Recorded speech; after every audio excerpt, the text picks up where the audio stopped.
أنا كأستاذ تربية إسلامية كنت كل ما نرجع الدفوارات للتلامذة نلقى مشكلة بيني وبين روحي. السؤال اللي كان يتطرح: التلميذ هذا جاب 20 18 19، هل هذا التقييم الصحيح للمادة متاع التربية الإسلامية وإلا لا؟ كنت نجم نعطيك 20 و19 على جهد كنت تخدم فيه، لكن كي نخرج لبرا ونلقى السلوك مخالف للحاجة اللي تكتب في الدفوار نحس إنه المادة ماهيش قاعدة تتقيم كما ينبغي.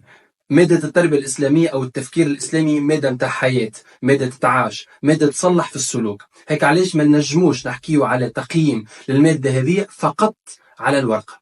انطلاقا من الفكرة هذه حاولت نغير شوية في التقييم. للأسف احنا في تونس عندنا شوية إكراهات قانونية تفرض علينا نمط معين من التقييم، ولكن بطريقة ما حاولت أني ندمج السلوك في الفرض باش نجمو نقيموه. بالنسبة للسنة الثانية ثانوي عندهم درس اسمه الاستخلاف. الاستخلاف في القرآن والاستخلاف عموما، الاستخلاف كعبادة لله وكتعمير للكون. الدرس هذايا كان عليه الفرض التأليفي رقم 2 في المعهد. طلبت من التلامذة قبل شهرين، يعني من أول الثلاثي الثاني، طلبت منهم أنهم باش يقوموا بجملة من المشاريع اللي تحقق وتجسد وتطبق الاستخلاف هذايا، والدفوار باش يكون أساسا على المشروع هذايا. تنجم تسألني كيفاش ونحن عندنا نمط معين متاع دفوارات. الدفوار معروف انه يبدا بوضعيه، غالبا ما تكون نص وبعدها 3 اسئله وفقره انشائيه.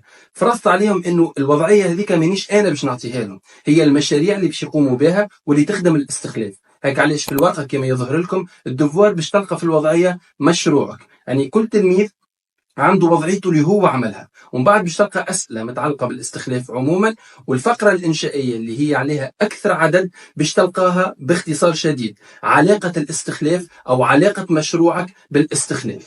وبالطريقه هذه نجم نقيموا السلوك متاع التلميذ، بالطريقه هذه نجم نخرجوا التلميذ للمجتمع، بالطريقه هذه ينجم التلميذ يعيش الاستخلاف، وبالطريقه هذه نجم نحس روحي بالحق قاعد نقيم في فرض للتربيه الإسلامية مش فرض لحفظ وصم. الفيديو هذا عملته تكريما للتلامذة نتاعي، نحب نقول لكم يعطيكم الصحة ونحبكم برشا على المجهود اللي قمتوا به باش عملتوا مشاريع مهمة وممتازة جدا، ونحب نعرف العباد انه التربية الإسلامية تنجم تفيد، انه التربية الإسلامية نجم نقيمها في المجتمع، وهذه طريقة نجم نعطيوها لكل أستاذ يحب يحسن من السلوك نتاع التلامذة نتاعو. نجموا تحسوا انه المشاريع اللي باش نحكيو عليها مشاريع تحتاج برشا جهد، تحتاج برشا وقت، وتحتاج عباد كبار برشا في العمر، لكن اللي عملوها هم عباد يقراوا في السنة الثانية ثانوي. مشاريع مهمة جدا، مشاريع عميقة في المجتمع، مشاريع نحسها انها تخدم روح التربية الإسلامية. مثلا من المشاريع اللي نحب نحكي عليهم برشا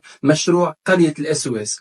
زوز مجموعات من التلامذة متاعنا يمشيوا لقرية الأسواس يشريوا ألعاب ويشريوا مقتنيات للصغار اللي غاديكا، يمشيوا يطلوا عليهم ويمشيوا يحكيوا مع المسؤولين ويمشيوا يتعرفوا على الحياة متاعهم في القرية هذه، ويحاولوا يقربوا من الصغيرات هذوما ويحاولوا يعيشوا التجربة ويعرفوا نعمة ربي عليهم ويصوروا لنا هذا الكل. كيف عباد مشاو لجمعية السبيل، زوز مجموعات يمشيوا الجمعية السبيل اللي هي جمعية مسؤولة على تأطير الأم والأطفال الرضع، يهزوا معاهم هدايا، يهزوا معاهم كوش، يهزوا معاهم أغذية ويتبرعوا بهم ويعيشوا التجربة، يحكيوا كيف مع المسؤولين، يتعرفوا على المشاغل متاعهم ويحاولوا يعاونوا باللي ينجموا. كيف عندنا مجموعات مشاو لدار العجز. دار العجز اللي هي دار تأوي المسنين، تأوي اللي انقطع بهم السبيل، حكاوا مع المسؤولين، عرفوا قصتهم، قعدوا مع كبار السن، حكاوا معاهم، عرفوا قيمة الوالدين، وكيف عرفوا قيمة واجب بر الوالدين بطريقة تطبيقية، بالإضافة إلى كونهم عاونوا العباد. عندنا شكون كيف مشى مرضى التوحد، هزوا معهم الألعاب، عرفوا المرض هذا أكثر، قعدوا معاهم وتعرفوا على المرض متاعهم وحاولوا ياخذوا أهم المشاغل متاعهم باش يحاولوا يحكيوا عليهم في محتوى على التيك توك ولا على الفيسبوك ولا غيرها من مواقع التواصل الاجتماعي. عندنا زادة برشا مجموعات عملوا قفة رمضان، لموا فلوس إما في شقاقة أو لموا فلوس من الفلوس الشخصية متاعهم أو من الآباء متاعهم، كلهم تصرفوا بطريقة معينة باش يلموا الفلوس هذه ويجمعوا ما تيسر من المقتنيات والأغذية والمشتريات ويوزعوها على الفقراء والمساكين. ثم اللي شرى ملاوي يوزعهم على المساكين في المروج هنا، ثم اللي شرى كسكروتات ومشاو وزعوهم على المتشردين اللي عايشين في الشارع. في تونس، في برشلونة وفي غيرها من البلايص اللي نعرفوهم، ثم اللي مشي عمل قفة رمضان واعطاها الأرملة، وثم شكون اللي عمل قفة رمضان واعطاها المساكين إلى غير ذلك من العباد اللي تبرعوا بالأغذية هذه. ثم مجموعة حاولت انها تمشي تتبرع بالدم. طبعا منعوهم من هذا خاطر ما بلغوش السن القانوني. نحب نحطكم في الاطار انه الشباب الكل بالمشاريع هذه قبل ما يتعلموا، قبل ما يطبقوا القيم نتاع التربيه الاسلاميه، تعلموا السافوار فير، تعلموا كيفاش نجم نعمل مشروع، كيفاش نلوج على المعلومات وحدي، على خاطرني ما عطيتهم حتى معلومه. التبرع بالدم كانوا يحسبوا انهم ينجموا يتبرعوا، كلموا العباد ومشاو، والراجل اللي عطاهم المعلومه انهم ما ينجموش، موقفوش غاديكا، خرجوا لبرا وحاولوا يمشوا لسبيطار الاطفال، كيف ما خلاهمش خاطر ما عندهمش موعد، وكانوا ما يعرفوش انه لازم ياخذ موعد، فحاولوا يوزعوا الالعاب اللي هزوهم معاهم على الاطفال الموجودين في المحيط نتاع المستشفى بما اوتوا من امكانيات. عندنا كيف مجموعات عملوا لنا حملات توعويه حول التنمر، عملوا لنا سكتش حول التنمر بمعاني وبمقاصد مهمه جدا. ثم شكون عمل لنا حمله توعويه في وسط الليسيه وفرقوا اوراق على الفكره هذه، فكره التنمر والمضار نتاعو. ثم شكون التبرع بالدم عملوا حمله في وسط الليسيه، فرقوا مطويات صغيره ووزعوها على العباد وحسوهم باهميه التبرع بالدم واهميه اعانه النفس البشريه. ثم شكون عملوا لنا بودكاست على الامل، عملوا لنا بودكاست على الموتيفيشن، كيفاش اليوم الشباب يمشيوا الى حاجات سلبيه برشا في حياتهم في الوقت اللي نجموا يخرجوا من هذا الكل باهميه الدين وباهميه الاسلام وباهميه كيف النظر في الافاق اللي فيها امل لاي انسان.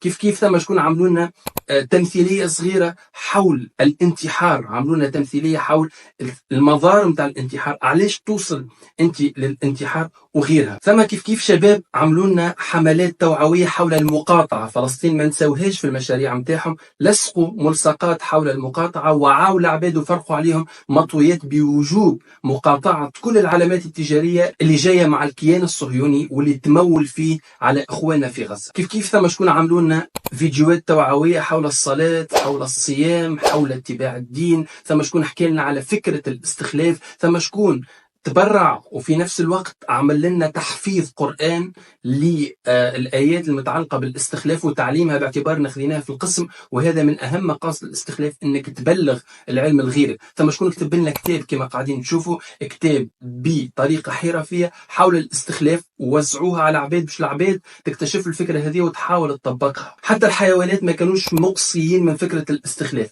برشا مجموعات شراو أغذية ووزعوها على الحيوانات في مختلف الأماكن في تونس، ومنهم حتى من دار على عباد يسأل فيهم، عاملين ميكرو تروتوار حول أهمية الإحسان إلى الحيوان ووجوب الرفق بهم، وحكاوا على أحاديث وآيات وردوا في القرآن الكريم. كيف ثم برشا مجموعات عملوا ميكرو تروتوار، منهم اللي يسأل أسئلة دينية، ومنهم اللي يسأل على ظواهر معينة ولمهم لنا في فيديو وعاو به العباد. ثم مجموعات هبطت للميدان حبت تعاون المساكين. ثم مجموعة كما قاعدين تشوفوا مشاو يعاونوا في راجل يلم في الدبابس، وتكبدوا معاه مشاق اللمان هذا وعاشوا معاه نهار باش يعرفوا نعمة ربي عليهم وباش يعرفوا فضل ربي في الحاجات اللي عطاهم لهم واللي حرم منها غيره. والعظيم في الحاجة هذه انه الراجل اللي عاونوه عطاهم درس في الصبر، درس في الإيمان، درس في التقوى، وقاعد يحكي أكثر من 5 دقائق يبين لهم في الآيات والأحاديث المتعلقة بوجوب التعلق بالنبي صلى الله عليه وسلم، وجوب التعلق بالله قبل هذا كله، وباش يعلمهم الاستخلاف بحقيقته أبلغ من أي درس نجم تقراه كتابيا. مشاريعنا ما نسيتش حتى الجامع، ثم شكون مشى ينظف الجامع رغم المشاكل اللي لقاوها في الشيء هذايا، ثم حتى شكون اللي مشى للأئمة نتاع المساجد وخذوا منهم كلمات إما متعلقة بالاستخلاف أو متعلقة بقفة رمضان أو متعلقة بأي ظاهرة من الظواهر الاجتماعية كالتنمر والكلام البذيء وغيره، وحاولوا يوعيوا بها الشباب. اللي كنت نحكي عليه الكل هي بعض من عدة مشاريع قاموا بها التلامذة نتاعنا، وحاولوا من خلالها يخرجوا التفكير والتربية الإسلامية إلى المجتمع، وفي اعتقادي نجحوا إلى مدى بعيد. نحب نشكركم الكل، نحب نقول لكم يعطيكم الصحة، نحب نقول لكم نحبكم برشا، نحب نقول للأساتذة بتاع التفكير الإسلامي إنه حسب رأيي هذا هو اللي لازم يكون في التفكير الإسلامي، هذا هو اللي لازم نحاولوا نحرصوا عليه باش نحاولوا نخرجوا التفكير الإسلامي من أسوار القسم إلى ساعة المجتمع، وهذا المقصد الأساسي، عبادة الله وتعمير الكون. السلام عليكم.